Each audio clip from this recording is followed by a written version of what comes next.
Nini mukwege, nikupe nini, venye ulishafanya. Unareunga mama, yuwani wanacheza, yuwani wanaruka. Tumana tunaiba sote, tunakushukuru Baba kwa kupiganisha ubakaji, kutetea amani. Nini mukwege, tuseme nini Baba, tukupe nini, venye ulishafanya. Comme vous le savez, l'histoire est une science qui étudie le passé. Pour comprendre le présent, comment parvenir à mieux préparer l'avenir sans que le passé ne soit pensé? Comment même parvenir à penser ces passés qu'on ignore? C'est peut-être au bord de l'école qu'on doit nous l'apprendre. Mais là, pourquoi trop nous parler de Napoléon Bonaparte et nous parler moins de Patrice Emery Lumumba? Oui, dans ma tête, je dois retenir 1939-1945, je dois retenir Première, Deuxième Guerre mondiale. Mais qu'est-ce réellement du 4 janvier, du 17 mai, du 30 juin? Vous nous avez inculqué une mentalité selon laquelle l'histoire des autres vaut beaucoup plus que la nôtre. C'est étonnant de voir le Congolais avoir plus d'empathie avec l'Ukraine et la Russie, oubliant leurs propres frères qui ne cessent de mourir à Beni, à Rutshuru, à Bunagana. Mais oui, bienvenue au Congo. Bienvenue dans ces petits paradis transformés en océan de perte de vie que j'ai dit sans crainte d'être contredit. Bienvenue dans mon pays où certains chefs ignorent la situation de leur population. Et même quand le peuple meurt comme des animaux, c'est juste un film télévisé à des kilomètres. Et par rapport, on nous dira jeunesse d'aujourd'hui, espoir de demain. Mais de quel espoir on nous parle? Quand face à l'écoulement des sangs, nous demeurons indifférents. Mais de quel espoir on nous parle? Le moment difficile forme des hommes forts et la souffrance est un appel à la révolution. La révolution est une victoire, disait Thomas Sankara. La contre-révolution est un échec. Si jusque-là on n'a pas eu cet appel, c'est que cette souffrance est encore sucrée et normalisée. À l'est du Congo, les conflits sont devenus un mode de vie. La population qui subit ces massacres a fini par perdre espoir et affirmer que la paix n'existera jamais. Car notre diversité est notre richesse. Est-ce que quelqu'un peut le répéter avec moi? Notre diversité est notre richesse. J'aimerais nous entendre ça. Notre diversité est notre richesse. La biographie de notre hôte de marque en la personne du professeur Dr Denis Mukwege Mukengere. Quand on sait que ce personnage exceptionnel s'est taillé une renommée mondiale et force aujourd'hui beaucoup de respect et d'admiration de la part de tous les grands de ce monde, de l'expérience professionnelle du haut personnage qui a accepté de venir nous enseigner aujourd'hui. Généralement, quand on évoque le nom du docteur Mukwege, on a tendance à penser seulement au prix Nobel de la paix lui décerné en 2018 à Oslo, en Norvège. Pourtant, en réalité, il a engrangé des honneurs, des récompenses et d'autres prix bien avant et bien après ce prix Nobel. En fait, le prix Nobel de 2018 constitue un palier précédé de 51 distinctions à ce jour et suivi de 22 autres aujourd'hui. Ce qui fait un total de 73 prix, distinctions et reconnaissances. Je termine cette brève présentation et que je voudrais inviter très simplement le professeur à bien vouloir venir prendre le micro. A fait un très bon poème, mais un poème très dur. Si elle avait fait ses poèmes dans une autre université, en dehors de la République démocratique du Congo, je crois qu'elle aurait eu des applaudissements du début à la fin. Ou alors, les gens seraient en larmes pendant qu'elle était en train de réciter. La République démocratique du Congo, ça n'émeut personne. Et quand on l'applaudit, c'est pour la forme. On va en parler. Messieurs les directeurs généraux, Monsieur le secrétaire général académique, cher Wapolisi, Monsieur le secrétaire administratif, Mesdames et Messieurs les professeurs, distingués membres du corps académique, administratif et technique, distingués invités en vos titres et qualités, chères étudiantes, chers étudiants, Mesdames et Messieurs, je vous remercie de m'inviter à prendre la parole dans cette conférence sur le viol et les violences sexuelles utilisées comme armes de guerre, thème central de nos actions de plaidoyer national et international pour le retour de la paix en République démocratique du Congo et dans la région des Grands Lacs africains. Mesdames et Messieurs les responsables, combien d'initiatives de votre institution m'émeut. Elle me touche d'autant plus que l'ISP Bukavu est le fils aîné de l'enseignement supérieur et universitaire dans notre province. Notre génération a toujours regardé votre institution avec admiration et respect. En matière de développement, l'ISP a fait ses preuves en formant de hauts cadres de notre pays qui rayonnent avec un grand prestige dans notre province, sur notre territoire national et même au-delà de nos frontières. C'est dire toute ma fierté d'être parmi vous pour réfléchir ensemble sur ce que pourrait être le rôle des établissements d'enseignement supérieur et universitaire dans la construction de la paix dans notre pays. Mesdames et Messieurs, cette conférence a lieu au moment où les plaies béantes de notre nation saignent à nouveau dans le Nord Kivu.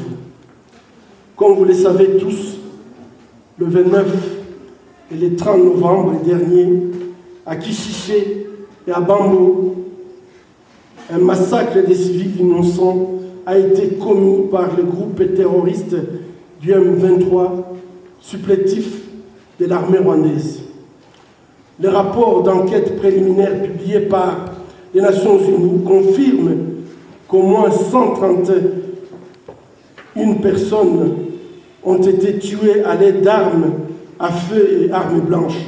Parmi les victimes, il y a 102 hommes, 17 femmes, 12 enfants, aux côtés de 60 personnes qui ont été enlevées et au moins 22 femmes et 5 filles violées.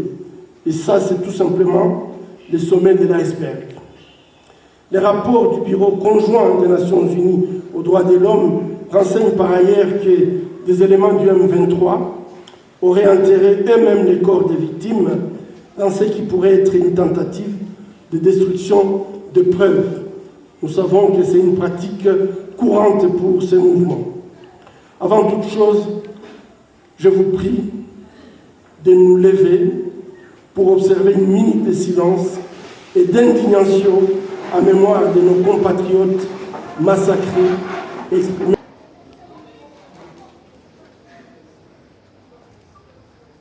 Merci.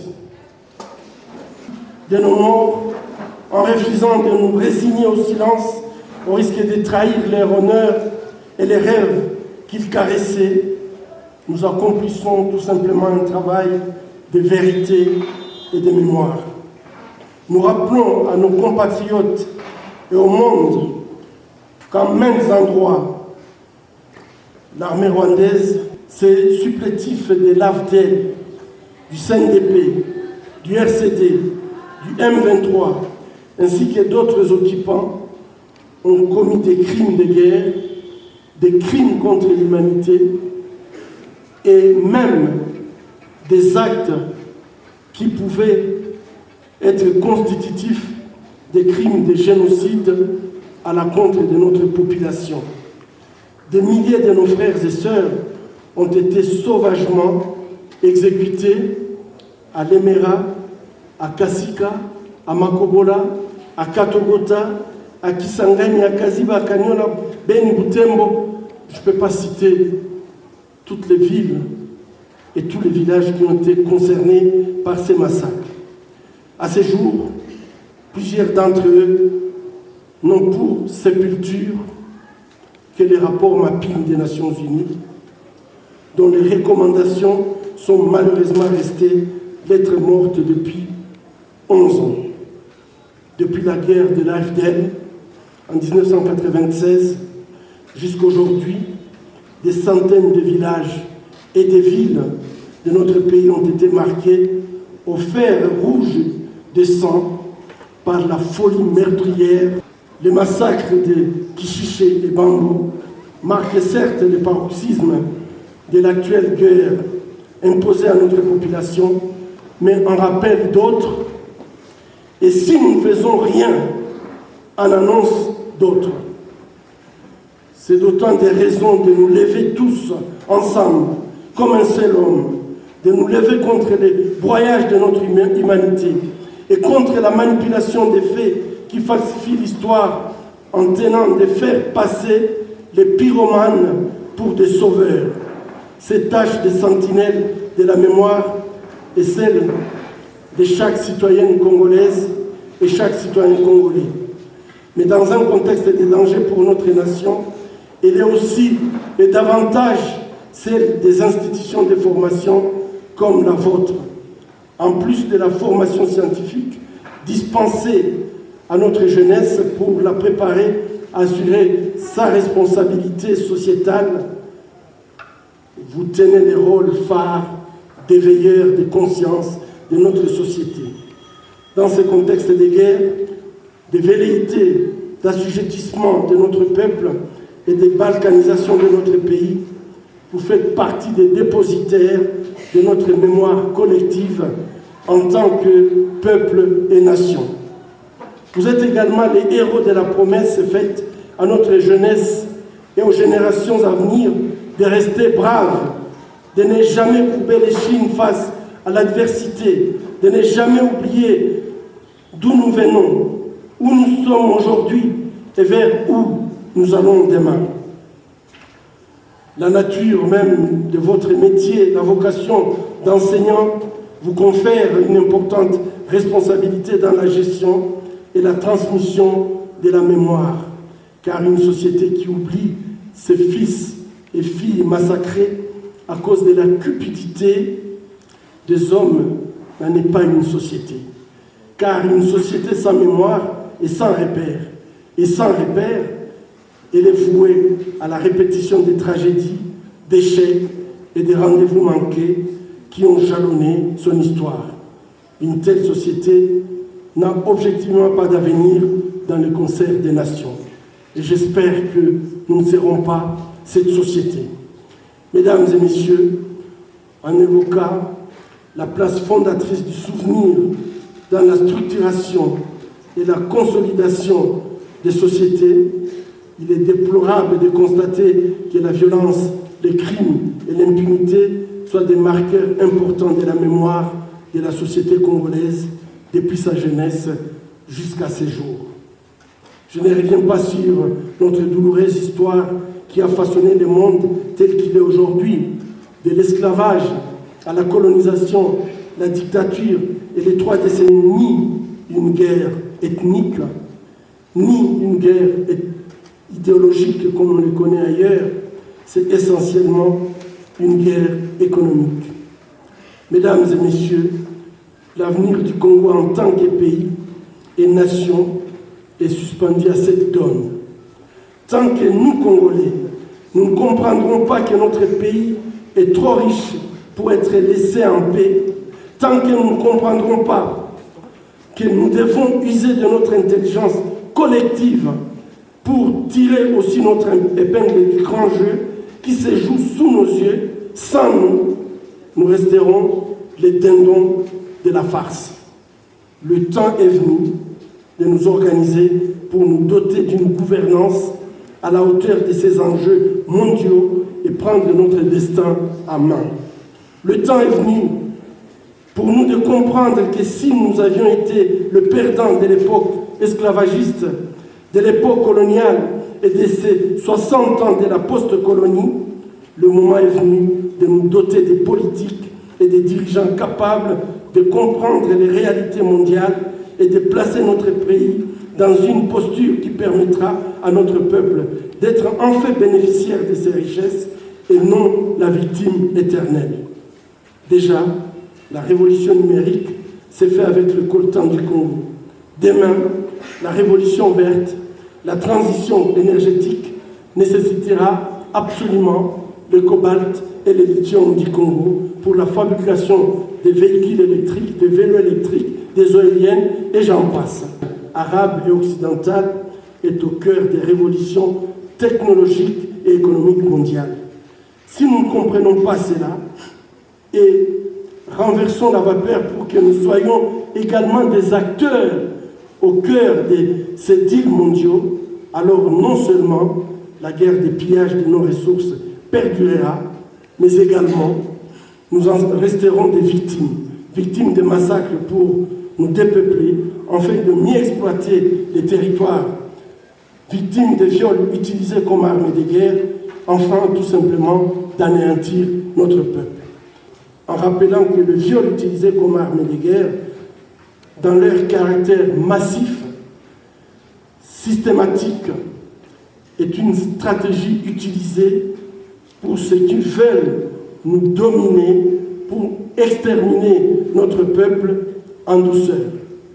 Il revient à chaque intellectuel ici présent, chaque citoyenne et chaque citoyen, chacune de nos institutions d'enseignement, d'attirer l'attention de notre jeunesse et nos compatriotes sur ces dangers. D'où notre sujet de ce jour que nous allons vous présenter et je vous remercie. Nini Mukwege, nikupe nini?